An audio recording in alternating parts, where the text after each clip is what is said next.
Last time we talked about how Ben inspired the story to take it a whole new direction, with everyone in the family portrayed as various characters from Alice in Wonderland. Each family member was matched to their character based on similar traits and Jeff's impression of them. EJ is the white rabbit, but was referred to as the black rabbit since he's wearing black. He also wears a rabbit hoodie instead of having actual rabbit ears because of the aesthetic needs. While I was planning this out, a question pops up. What's the difference between a rabbit and a hare?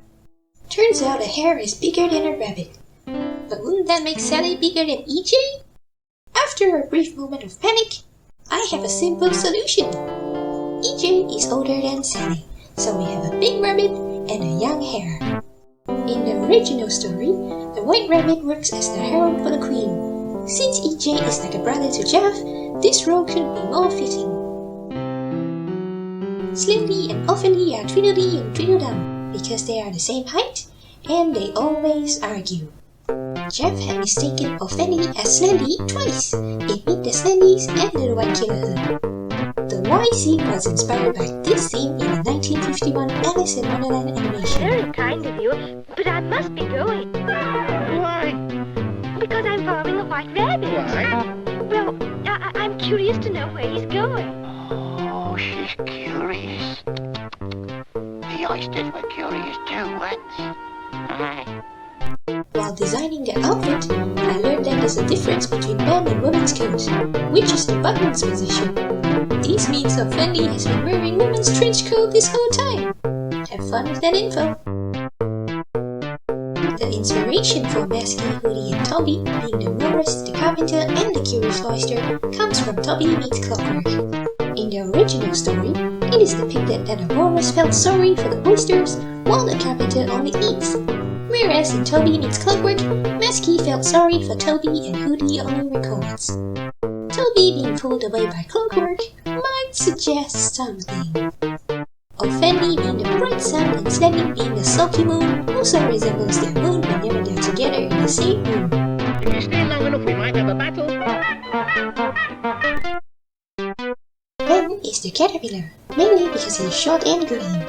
I wanted to keep that puzzling quality of the caterpillar from the original story by adding thought-provoking statements. Initially, Ben was going to warn Miss B about the two sides of Jeff, like how the caterpillar told Alice about the two sides of the mushroom. Then it changed to a seemingly unimportant, "You shouldn't have done that." But was it referring to Miss P petting him, or her decision coming to Cweepyland? This part may be short, but it took the longest to brainstorm. The challenge is to turn the paranoid pigeon from the original story into the polite and supportive Trendy. The purpose is to convey the message. While serpents are often seen as malevolent creatures, they can also be beautiful in the eyes of others. Originally, Trendy was going to ask Miss P politely to take Ben away, since Trendy is always inspired by him. Smile was going to be the Cheshire Dog, but was revoked since Greenie is obviously more suitable to be the Cheshire Cat. Then I remembered there's a literal puppy in the original story.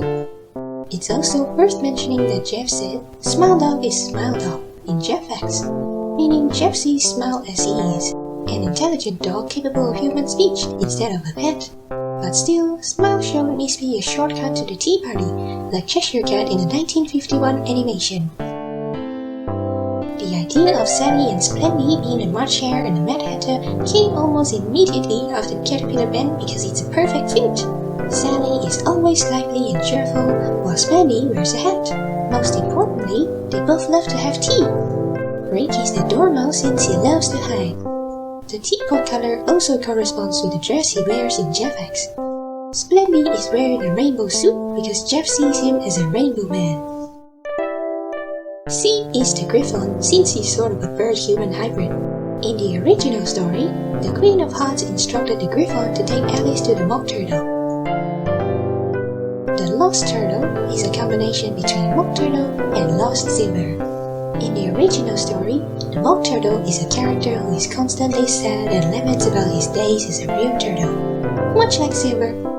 With this new direction in mind, I realized there's a more fitting character to replace Alice, which is Miss P. Not only do her personality and traits match Alice from the game and the original story, Granny's presence would also make perfect sense as he's Miss P's companion. Also, here's a fun fact. On page 115 in Pasta Monsters, Chef cut off Miss P's head when they're both high. Then it happened again in Cweepyland.